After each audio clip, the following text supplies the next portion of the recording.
자, 페이지 81페이지입니다. 제2항 법인의 설립이죠. 1. 법인의 설립에 관한 입법주의에서 특허주의, 허가주의, 인가주의, 준칙주의가 나오잖아요. 특허주의에 의해서 뭐가 나오냐면 여러분들 보시면 한국은행 등 각종의 그 국책은행, 뭐 한국과학기술 이런 말이 나오잖아요. 자, 이런 겁니다. 특허주의라는 것은 뭐 특허청의 특허라는 것이 아니라 법인이 설립되기 위해서 국회에서 특별법이 제정돼야 되는 경우 우리가 특허주의라고 하고요. 교재 나와 있는 예처럼 한국은행이 대표적인 예입니다.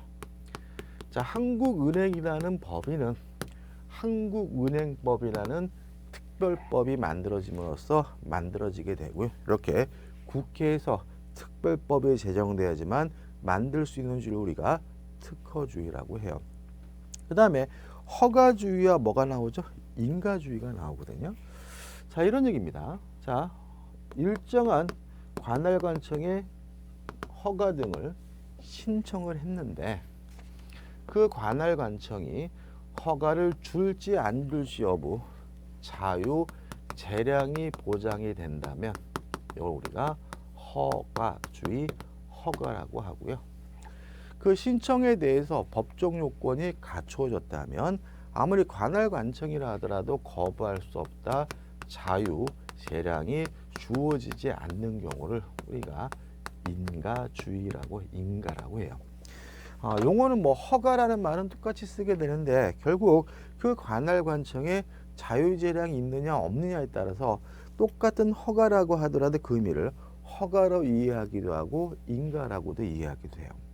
자, 교재 보시면 허가주의 해가지고 비영리법인, 자, 우리가 공부하고 있는 민법상 비영리법인은 허가주의예요.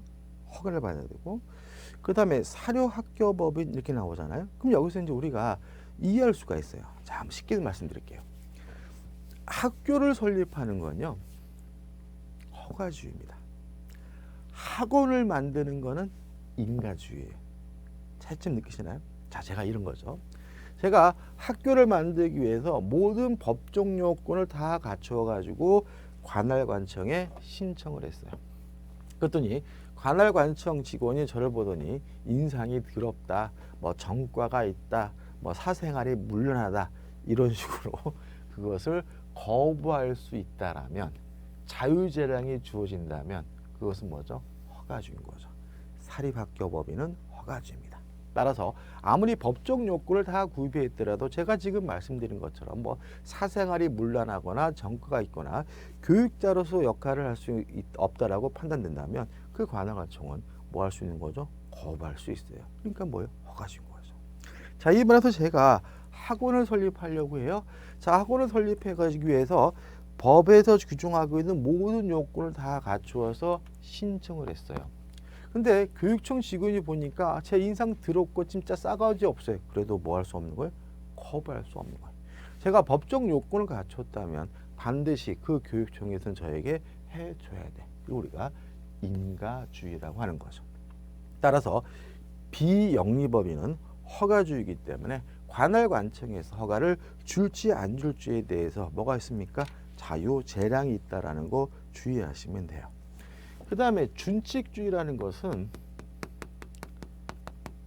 신청도 필요 없다는 거예요. 신청도. 이게 무슨 말이냐면 법에서 정하고 있는 요건만 구비하면 신청하지 않아도 법원으로서 성립할 수 있는 주의가 뭐예요? 준칙주의고 회사 같은 영리법인이 대표적인 준칙주의인 거예요. 자, 그럼 구별할 수 있겠나요, 여러분들? 자, 회사 같은 영리법인의 경우에는 법에서 정하고 있는 법적 요건만 구비하면 돼요. 관할관청에 뭘 해달라고 신청할 필요가 없어요. 이게 뭐죠? 준칙주의가 되는 거죠.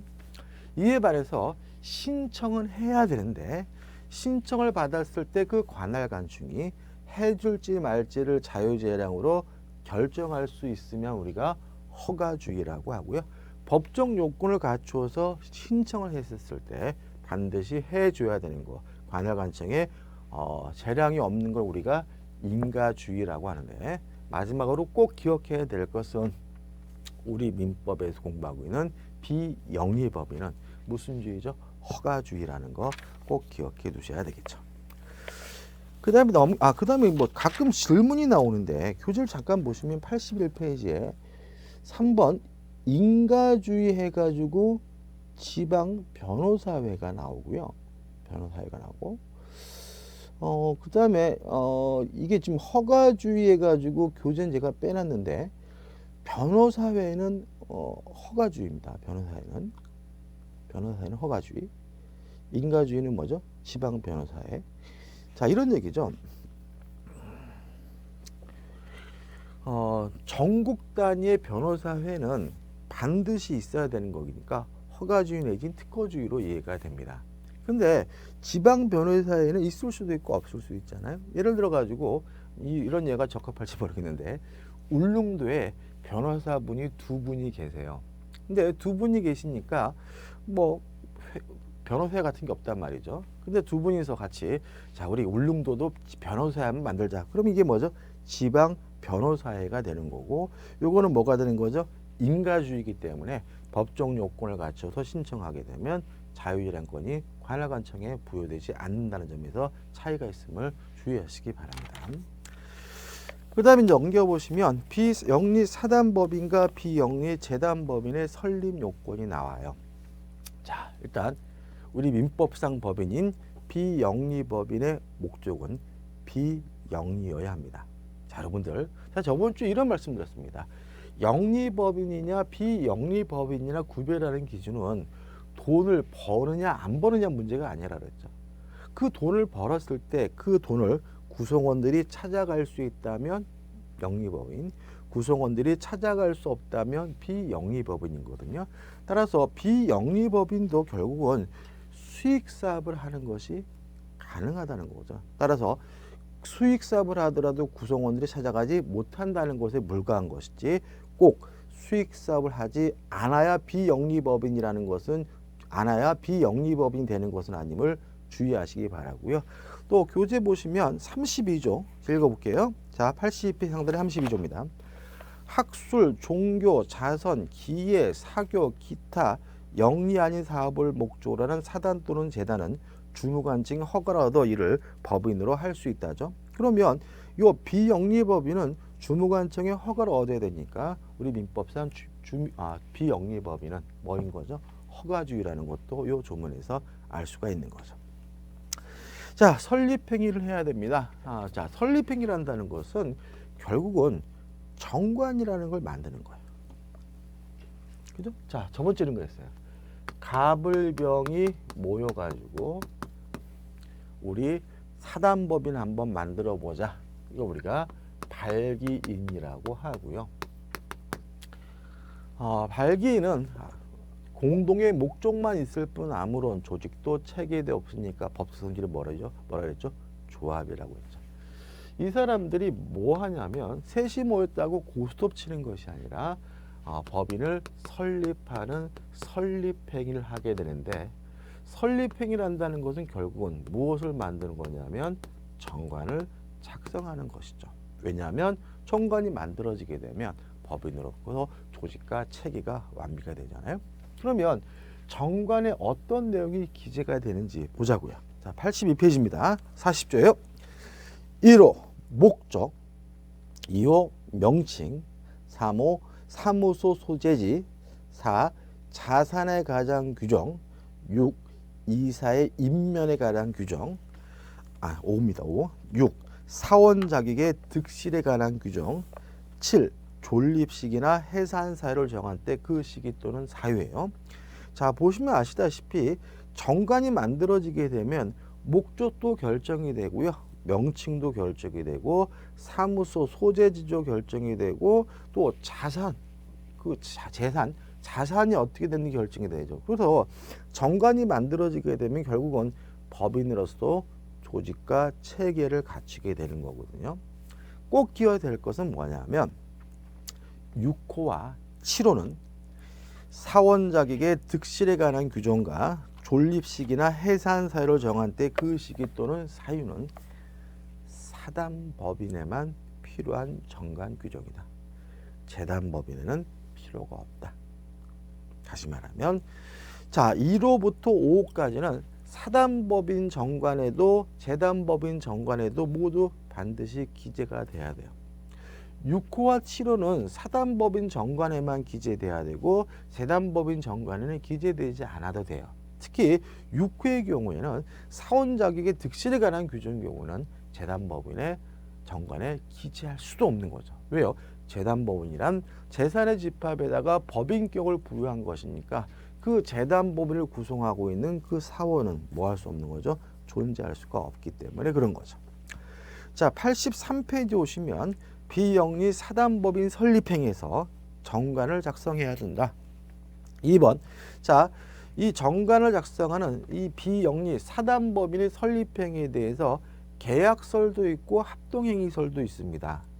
최근에는 계약설이 우세하긴 하는데 그냥 우리는 합동행위다 이렇게만 기억하자고. 외우세요. 물론 합동행위가 뭔지에 대해서는 나중에 할 거예요. 자, 사단법인의 설립행위는 뭐죠? 합동행위다. 그 다음에 3번 사단법인의 정관의 법적 성질을 해가지고 교재책 읽어보면 사단법인의 정관의 법적 성질은 계약이 아니고 자치법규다 이렇게 나와 있잖아요. 자, 일단 약관이란 거 아시죠? 그죠? 인터넷 같은 거 가입하려고 하면 약관이라는 게 반드시 뜨잖아요. 약관의 성질에 대해서 통설과 판례는 약관은 계약의 내용으로 이해를 합니다. 계약이라는 거죠. 이에 반해서 정관은 교재에 나와 있는 것처럼 계약이 아니라 뭐로 이해하냐면 자치, 법규, 법으로 이해한다는 거죠. 뭐가 차이점이 있죠, 여러분들? 자, 이런 얘기입니다. 계약으로서 구속력이 발생하려면 반드시 상대방으로부터 승낙, 동의를 얻어야 돼요. 이에 반해서 법이 구속력이 발생하기 위해서는 우리 국민들에게 뭐 받을 필요 없는 거죠? 승낙은 받을 필요가 없는 거 아닌가요? 제가요 국회에서 뭔가 법을 만든대요. 예를 들어 가지고 뭐 간통죄를 폐지하는 법을 만든대요. 저는 그게 굉장히 마음에 안 들어요. 동의할 수가 없어요. 이런 거지같이 막 이런 게 제 생각이지. 예입니다. 저 꼭 그런 사람은 아니에요. 그렇다 하더라도 그 법은 저에게 구속력이 있는 거예요. 제가 동의하지 않았더라도 거부했더라도. 차이점 아시겠어요? 자, 그럼 이렇게 된 거죠. 약관은 계약의 내용입니다. 따라서 그 약관이 구속력이 발생하려면 뭐가 필요한 거죠? 동의, 승낙이 필요한 거죠. 그래서 우리가 인터넷에서 뭐 조금만 하려고 그러면 약관이라는 게 튀어나오고 동의함이라고 클릭하라고 하는 거예요.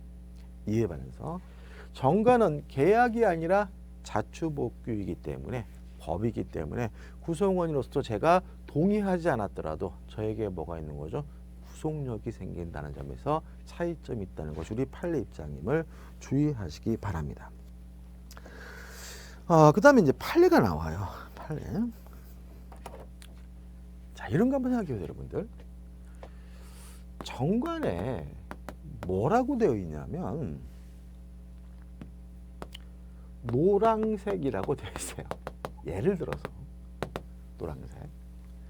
근데 사원들이 모여가지고 회의를 해가지고 정관에는 지금 노란색이라고 되어 있지만 앞으로 이 노란색을 빨강색으로 해석하겠다라고 결의를 했어요. 뭐냐? 이거는 정관을 개정한 거라는 거죠. 무슨 말인지 아시겠어요? 그죠?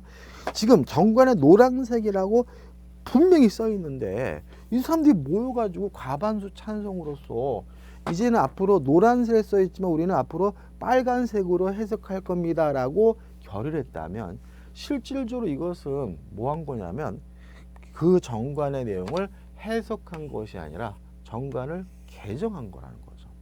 정관을 개정하려면요 주무관청으로부터 허가를 받아야 돼요. 좀 이따 배웁니다. 허가가 없다면 그것은 뭐예요? 무효인 거죠. 따라서 아무리 노란색을 빨간색으로 해석하기로 했더라도 주무관청에 허가가 없는 한 이러한 것은 뭐가 되는 거죠? 무효가 되는 것이고 구성원을 그 효과를 구속시키지 않는다는 것이 우리 판례 입장입니다. 이해되실까요? 자, 판례 한번 읽어볼까요? 자, 83페이지 하단에 보시면 결론만 읽어볼게요. 그러므로 어느 시점의 사단법인의 사원들이 사원총회 결의라는 방법으로 정관의 규범적 의미 내용과 다른 해석을 표명하였어요. 규범적 의미는 노란색인데 앞으로 빨간색으로 하겠다라고 다른 해석을 표명하였다 하더라도 그 결의에 의한 해석은 그 사단법인의 구성원인 사원이나 법인을 구속할 수는 없다. 왜냐하면 앞에 나오는 내용인데 왜냐하면 이것은 실질적으로는 정관의 규정을 개정하는 것이기 때문에 주무관증 허가가 없는 한 뭐가 되는 거죠? 무효가 된다는 것이 우리 판례 입장임을 주의하셔야 합니다. 은근히 시험에 잘 나오는 것 같아요. 그다음 이제 비영리 재단법인의 설립행위죠. 자, 재단법인이란 건 뭐예요? 재산의 집합에다가 법인격을 부여한 거죠. 따라서 재단법인이 되기 위해선 반드시 뭐가 있어야 돼요? 재산이 있어야 되니까 재산을 내놓고 재산을 출연하고 정관을 작성하는 것이 재단법인의 설립행위가 되고요. 넘겨보신 2번 비영리 재단법인의 설립행위 성질해가지고 비영리 재단법인의 설립행위는 상대방 없는 단독행위라는 것이 우리 판례 입장입니다. 우리가 지금 단독행위니 합동행위니 하는 개념을 지금 아직 공부를 안 했잖아요. 그죠? 나중에 할 거예요. 그래서 일단 이거는 이번 시간에 보죠. 외우자고요. 자, 재단법인의 설립행위는 뭐라고요? 설립행위는 상대방 없는 단독행위다. 그 다음에 하단에 보시면 3번 재산의 출연의 법적 성질은 증여 유증에 관한 규정을 준용한다. 다시 말하면 재단법인 설립행위는 상대방 없는 단독행위인데 재산을 출연하는 것은 재산을 주는 것은 증여나 유증에 관한 민법 규정을 준용한다는 거죠. 그 다음에 4번 재단법인에 있어서 출연재산의 귀속 시기에서 우측에 문제 소재, 학설에 대해 이렇게 나온단 말이죠. 자, 한번 생각해 보자고.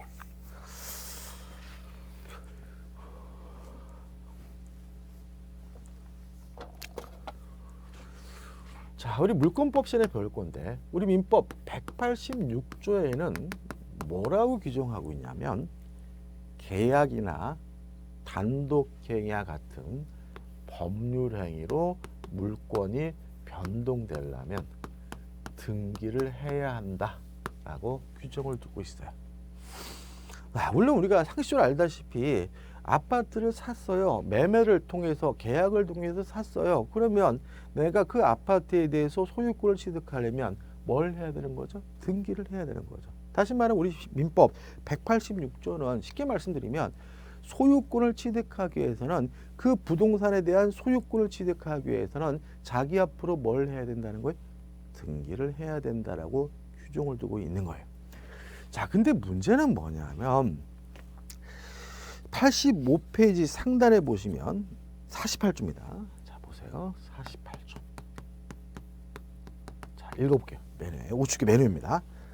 생전 처분으로 재단법인을 설립하는 때에는 출연재산은 법인이 성립된 때로부터 법인의 재산이 된다죠. 적어볼게요.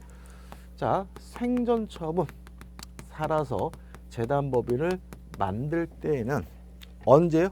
법인이 성립된 때죠. 법인 성립시. 언제 법인이 성립하게 되냐면 법인으로서 설립 등기를 한 때. 설립 등기 시 재단법인이 소유권을 취득한다라고 48조 1항에 규정을 두고 있는 거예요. 그 다음에 이 항을 보시면 유언으로 재단법인을 설립하는 때에는 출연제한은 재산은 유언의 효력이 발생한 때 법인에 귀속한 것을 본다죠.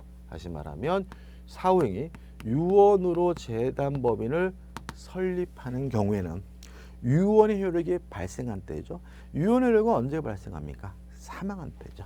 출연자가 사망한 때 재단법인이 소유권을 갖게 된다라고 48조가 규정을 두고 있어요. 다시 말하면 우리 민법 186조에 따른다면 재단법인이 소유권을 취득하려면 단독행위는 법률행위니까 등기를 해야 비로소 이전 등기를 받아야 비로소 소유권을 취득한다라고 규정을 두고 있는데 우리 민법 48조에 따른다면 재단법인 앞으로 이전 등기를 하지 않아도 재단법인은 소유권을 취득한다라고 규정을 두고 있는 거예요. 생전 처분으로 재단법인을 설립할 때는 재단법인 명의로 그 부동산을 이전 등기 안 해도 법인이 성립되는 순간 재단법인이 소유권을 갖게 되고요. 유언으로 재단법인을 설립하는 경우에는 법인 앞으로 이전 등기를 하지 않더라도 설립자가 출연자가 사망하는 순간 등기 없이 재단법인이 소유권을 취득한다라고 48조가 규정을 두고 있는 거예요. 그럼 문제가 생기는 거죠. 왜요? 요 186조와 48조가 어떻게 해요? 내용이 충돌이 되는 거예요. 그래서 이것을 어떻게 해결할 것이냐에 대해서 학설에 대립해가지고 1. 48조 적용 긍정설 학설을 다수를 짜자면 그냥 48조에 나와 있는 것처럼 이 시점이 되면 재단법인은 등기 없이 소유권을 갖는다라고 해석하면 되는 거다. 이렇게 이해하는 경우. 그 다음에 2번 48조 적용 부정설. 자, 이게 소설이죠. 자, 이 학설은 뭐예요? 아무리 48조에 규정을 두고 있더라도 재단법인이 소유권을 취득하려면 자기 앞으로 이전 등기를 해야 소유권을 갖는다. 이렇게 되는 거예요. 근데 학설은 중요하지 않아요. 판례가 중요해. 자, 판례는 대내적 대외관계 분리설. 일종의 절충술입니다. 자, 여기까지 이해됐으면 이제 우리는 결론으로서 뭘 기억하시는 거예요? 판례를 기억해야 되는 거죠. 자, 판례는 이렇게 이해합니다. 자, 갑이라는 사람이 A라는 부동산을 출연해가지고 K라는 재단법인을 설립하려고 해요. 자, 우리 판례에 따른다면 요 갑 앞으로 등기가 되어 있더라도 갑에서 K로 법인이 성립된 때 아니면 갑이 사망하는 순간 갑에서 K로 이전 등기 없이 48조에 따라서 일단 재단법인은 소유권을 취득하게 된다는 것이 우리 판례 기본적 태도입니다. 다만 마음이 바뀌어가지고 갑이나 또는 유가족이 요 부동산을 을에게 팔아먹고 을에게 이전 등기를 해줬다라면 이 법인은 등기 없이 취득한 이 소유권을 가지고 제3자 을에게 대항할 수 없다라는 게 우리 판례 입장인 거예요. 어렵게 느끼시죠? 왜 그런 거예요? 아직 물권법 공부 안 해서 그래. 물권법 좀만 공부하면 이거 굉장히 어려운 게 아니라 쉬운 거라는 걸 알게 돼요.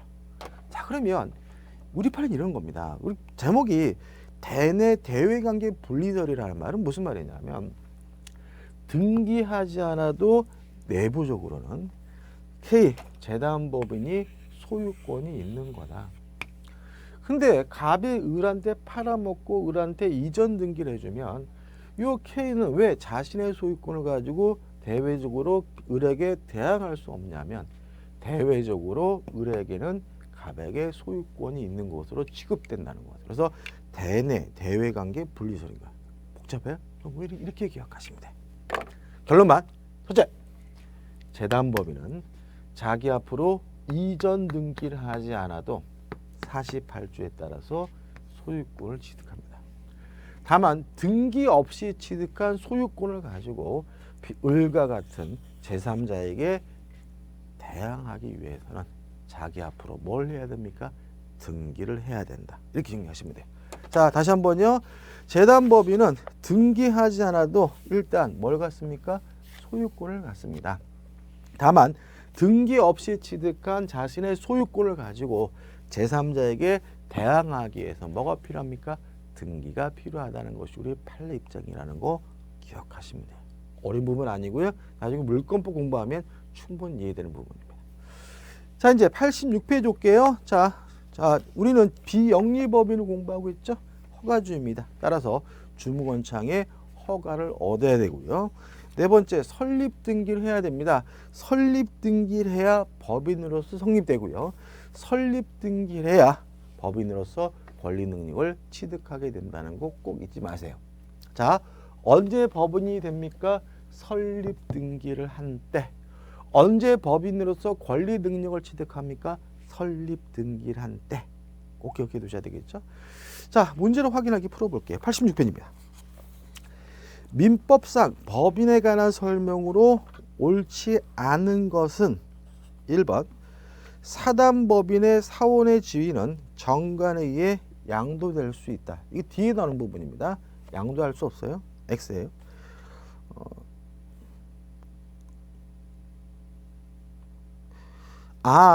죄송합니다. 양도될 수 있다. 맞는 겁니다. 맞는 거. 죄송해요. 맞는 거 여기죠. 뒤에서 나오는 건데 원칙적으로 양도할 수 없어요. 다만 정관으로 양도를 하는 것을 가능하게 할 수가 있기 때문에 정관에 의해 양도할 수 있다, 될 수 있다는 질문은 맞는 질문이에요. 2번 부동산의 생전체분으로 재단법인을 설립하는 경우 법인의 성립 외에 부동산에 대한 등기가 있어야 법인은 제3자에 대한 관계의 소유권을 취득한다. 맞죠? 다시 말하면 재단법인은 등기 없이 일단 소유권을 갖지만 제3자에게 자신의 소유권을 가지고 대항하려면 뭐가 필요해요? 등기가 필요하니까 제3자에 대한 관계에서도 소유권을 취득하려면 자기 앞으로 뭘 해야 됩니까? 이전 등기를 해야 되기 때문에 2번은 맞는 지문이죠. 3번 재단법인 설립 시 출연자가 출연재산의 소유 명의만을 재단법인에 기속시키고 실질적으로 소유권은 자신에게 유부하는 부관을 붙여서 이를 기본재산으로 출원하는 것도 가능하다. X예요. 이게 일종의 명의신탁이거든요. 그러니까 재단법인이 설립되려면 실질적으로 재단법인에게 뭐가 있어야 돼요? 재산이 있어야 돼요.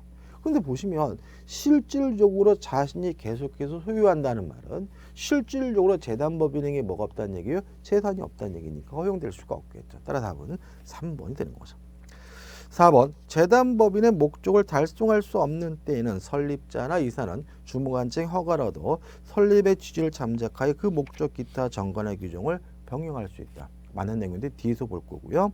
5번 법인의 이사가 수인인 경우에는 정관에 다른 규정이 없으면 법인의 사무집행은 이사의 가반수로 결정한다. 맞는 질문이고 또 뒤에서 볼 겁니다. 이 문제를 제가 앞에 넣은 이유는 뭘 보기 위한 거죠?